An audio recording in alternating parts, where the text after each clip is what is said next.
Hi hello welcome to Aadab TV. This is Saritha. Sugar సమస్య నుండి ఎలా బయటపడాలి? మీరు షుగర్తో బాధపడుతున్నారా? దీనిని తగ్గించుకోవడం అసాధ్యమని అనుకుంటున్నారా?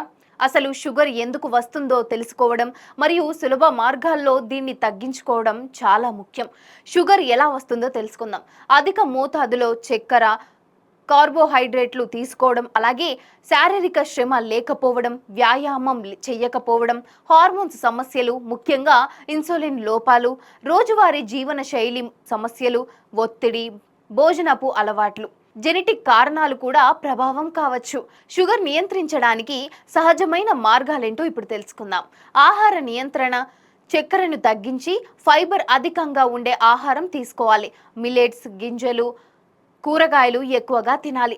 నిత్యం వ్యాయామం, అలాగే నడక, అంటే ఎక్కువగా వ్యాయామం చేయడం అవసరమని నిపుణులు చెబుతున్నారు. థర్డ్ వన్, నీరు ఎక్కువగా తాగండి. రోజుకు కనీసం 3 నుంచి 4 లీటర్లు నీరు తాగితే బ్లడ్ షుగర్ లెవెల్స్ కంట్రోల్ అవుతాయి. న్యాచురల్ రెమెడీస్ ఒకసారి చూద్దాం. మెంతులు నానబెట్టిన నీరు, అలాగే కరివేపాకు, బిల్వపత్రం, అలాగే జామ ఆకులు కాచి తాగడం వంటి సహజ మార్గాలు చాలా ఉపయోగకరంగా ఉంటాయి. ఒత్తిడి తగ్గించుకోండి. మెదడుకు రిలాక్స్ కలిగించే ధ్యానం, మెడిటేషన్ చేయడం చాలా మంచిది. కొన్ని అలవాట్లు మనం తప్పనిసరిగా మార్చుకోవాలి. టైంకి తినడం, త్వరగా నిద్రపోవడం, ఆల్కహాల్, స్మోకింగ్కి దూరంగా ఉండడం ముఖ్యమైనవి. షుగర్ తగ్గిన వాళ్ళ అనుభవం ఒకసారి చూద్దాం. అనేక మంది మార్గాలను పాటించి వారిలో షుగర్ స్థాయిని తగ్గించుకున్నారు.